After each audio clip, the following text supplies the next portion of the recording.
So hello everyone, this is Shivam Srivastava. Welcome back to my channel officers cadre. आज मैं आप सब लोगों के साथ अपनी क्वांट की स्ट्रैटेजी शेयर करने वाला हूँ इस वीडियो में। मैंने कौन से टीचर को फॉलो किया, कौन से रिसोर्सेज फॉलो किए एंड किस मॉक टेस्ट सीरीज़ को फॉलो किया, मैं ये सब चीज़ें इस वीडियो में डिस्कस करने वाला हूँ। तो देखो क्या होता है, क्वांट एंड रीजनिंग ये दो सेक्शंस ऐसे हैं, इसमें आप 100% एक्यूरेसी मेंटेन कर सकते हो। अगर इन दोनों सेक्शन पे स्पेशल अटेंशन दिया जाए तो हम एग्ज़ाम में अच्छा स्कोर कर सकते हैं। ठीक है, तो मैंने क्या किया, सबसे पहले मैंने क्या किया, क्लासेस लगाना स्टार्ट करी। मैंने आशीष अरोड़ा सर को फॉलो किया था क्वांट के लिए, उनकी मैंने क्लासेस लगाना स्टार्ट करी अर्थमेटिक की। तो जैसे जैसे मैं क्लासेस लगा रहा था सर की, तो 3-4 क्लासेस लगाने के पास, 3-4 टॉपिक की क्लासेस लगाने के बाद मैंने क्या किया, सर एक PDF प्रोवाइड करते हैं ज़ीरो मैगज़ीन करके, मैंने उस ज़ीरो मैगज़ीन को सॉल्व करना शुरू किया। तो जैसे मेरी क्लासेस कंप्लीट हुई, मैंने उस मैगज़ीन को, उस बुकलेट को मैंने कंप्लीट साथ साथ मैंने कर लिया था। ठीक है, अब वो क्लासेस और वो PDF कंप्लीट करने के बाद क्या है, उस PDF में क्या है, ज़ीरो मैगज़ीन में बहुत इजी लेवल के अर्थमेटिक के टॉपिक वाइज क्वेश्चंस हैं। तो हम अब जब भी अगर मैंने मतलब जैसे मैंने उस मतलब PDF को सॉल्व किया, तो जो भी मैं कॉन्सेप्ट पढ़ रहा था मैं क्लासेस में, उसकी मेरी प्रैक्टिस होती गई साथ साथ उस PDF को सॉल्व करने से। ठीक है, बहुत ईजी लेवल के क्वेश्चन हैं, तो उससे कॉन्सेप्ट मेरे जो है बेसिक्स कॉन्सेप्ट, जो बेसिक्स थे कॉन्सेप्ट के, वो मेरे क्लियर होते गए। ठीक है, उसके बाद फिर मैंने क्या किया, जैसे कि मेरे एक क्या था, एक एस्पिरेंट ने मेरे को एक बुक सजेस्ट करी थी। उस बुक का नाम है एस क्वांट, ये अड्डा की बुक है। तो मैंने फिर बुक को सॉल्व करना शुरू किया। ठीक है, अब इस बुक में क्या है, जैसे बेसिक लेवल, लेवल 1, लेवल 2 और मेंस लेवल, ये 4 लेवल हैं इसमें। तो इसमें क्या है, 4 लेवल के क्वेश्चंस दिए हुए हैं। ठीक है, तो मैंने इस बुक को फिर सॉल्व करना शुरू किया, और इसमें हर एक टॉपिक वाइज क्वेश्चंस दिए हुए हैं, हर एक लेवल के क्वेश्चंस दिए हुए हैं। तो मैंने फिर इस बुक को सॉल्व करना शुरू किया। ठीक है, तो इस बुक को सॉल्व करने से मुझे काफ़ी हेल्प मिली। देखो, आप अपनी बैंक एग्जाम्स की प्रिपरेशन में किसी भी लेवल पे हो, इस बुक को जरूर सॉल्व करो, काफ़ी सही बुक है, और आपकी जो भी प्रिपरेशन है क्वांट की प्रिपरेशन में काफ़ी चीज़ें अडॉप्ट कर सकती है। तो फिर मैंने इस बुक को सॉल्व किया। अब जैसे कि मैं 2 से 3 घंटे इस बुक को सॉल्व करने में डेली बेसिस पे देता था, तो 25 to 30 डेज में ये बुक मेरी फिनिश हो गई थी। मैंने इसको सॉल्व कर लिया था। अब इस बुक को सॉल्व करने के बाद फिर मैंने मॉक्स लगाना शुरू किए। अब जैसे कि आप सब लोग लाइक कुछ लोग सोच रहे होंगे कि अर्थमेटिक के लिए इतना ज़्यादा मतलब एफर्ट्स क्यों डालना मतलब चाहिए, या फिर क्यों डाले मैंने। तो देखो, सबसे पहली बात तो अर्थमेटिक को सॉल्व करने से, अर्थमेटिक की प्रैक्टिस अच्छे से करने से हमारी क्वांट में सोचने की हम रेंज बढ़ाते हैं अपनी।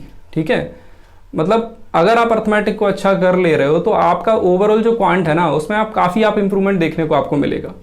ठीक है, अब जैसे मैंने अर्थमेटिक को सॉल्व किया, अर्थमेटिक की मैंने प्रैक्टिस अच्छे से करी, 2 बुक्स को मैंने जैसे एक ज़ीरो बुकलेट को सॉल्व किया और एस क्वांट को सॉल्व किया, तो मेरे को ओवरऑल जो क्वांट में है ना, अपनी क्वांट सॉल्विंग स्किल्स में मेरे को इंप्रूवमेंट दिखा। ठीक है, अब जैसे बहुत सारे लोग क्या करते हैं, अर्थमेटिक कवर करते हैं बट कुछ सिलेक्टेड टॉपिक्स ही कवर करेंगे। ठीक है, 8-9 टॉपिक्स ही हैं अर्थमेटिक के, टोटल मिला के 20-25 वीडियो होंगी। अब आप सोच के देखो, 20-25 वीडियो, 20-25 क्लासेस करने में ही अगर आप मतलब आलस खा रहे हो, तो फिर आप देखो आप प्रिपरेशन को, आप मतलब अपनी प्रिपरेशन में किस लेवल पे हो। ठीक है, मतलब आप SSC वालों को देखो, 20-25 क्लासेस तो उनकी अकेली ज्योमेट्री की होती हैं। तो अगर हम अर्थमेटिक की 20-25 क्लासेस नहीं कर पा रहे हैं, तो फिर सोचने वाली बात है ना। तो मैंने बस यही अर्थमेटिक की का मतलब प्रैक्टिस अच्छे से करी, उस बुकलेट से करी, और मैंने एस क्वांट जो है बुक अड्डा की, मैंने उससे प्रैक्टिस करी। इतना करने के बाद फिर मैंने मॉक्स लगाना स्टार्ट किए। अब देखो, आप कितनी भी प्रैक्टिस कर लो, अगर आप मॉक्स नहीं लगा रहे हो, अब जो भी आप सीख रहे हो, अगर आप उनको मॉक्स में इंप्लीमेंट नहीं कर रहे हो, तो कोई मतलब नहीं उतनी प्रैक्टिस का। तो फिर मैंने मॉक्स लगाना शुरू किए। मैं ऑल ओवर से मॉक देता था। ऑल ओवर मतलब एग्जाम लेवल और थोड़े से ज़्यादा, उसका एग्जाम लेवल से थोड़ा ज़्यादा ही लेवल होता है। तो मैंने वहाँ से सेक्शनल मॉक्स लगाने शुरू किए। मैंने फुल मॉक्स नहीं लगाए मैंने, हाँ, और मैंने मेंस के सेक्शनल मॉक लगाना शुरू किए। ठीक है, तो मैंने मेंस के सेक्शनल मॉक्स देना शुरू किए। तो देखो, मॉक्स से आप, खासकर जो मेंस के मॉक्स होते हैं, आप उनसे काफ़ी कुछ चीज़ें सीखते हो। सबसे पहले तो आप प्रेशर हैंडल करना सीखते हो। ठीक है, क्योंकि विद टाइमर आप किसी क्वेश्चन को, किसी DI को सॉल्व कर रहे हो ना, वो अलग बात होती है, और अगर आप उसको ऑन पेपर बस अकेला किसी PDF से या फिर किसी बुक से प्रैक्टिस कर रहे हो, वो अलग चीज़ होती है ना। तो आप विद टाइमर क्वेश्चंस को सॉल्व कर रहे हो, तो वो एक अलग आपको, वहाँ पे आपको अलग चीज़ें, आपको जैसे आपको सबसे पहले तो प्रेशर हैंडल करना सीखोगे आप मॉक्स जब आप लगाओगे तो। ठीक है, तो प्रेशर हैंडल करना हम सीखते हैं। उसके अलावा जो मोस्ट इंपॉर्टेंट होता है, क्वेश्चन सिलेक्शन हम सीखते हैं, है ना। जब हम मॉक्स लगाते हैं तो हम ये सीखते हैं कि हमें कौन सा DI उठाना है और कौन सा DI छोड़ना है।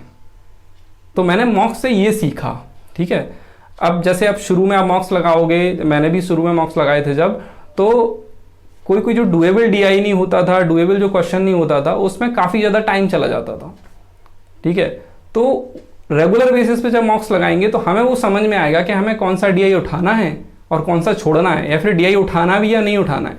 क्योंकि कभी कभी एग्जाम में डुएबल DI डुएबल ही नहीं आते हैं, तो हमें वन लाइनर्स जो होते हैं हमें उनको सॉल्व करके अपने अटेम्प्ट्स बढ़ाने होते हैं। तो मैंने फिर क्या किया, मैंने इस तरीके से मतलब अपनी लाइक क्वांट के लिए मैंने ये स्ट्रैटेजी फॉलो करी।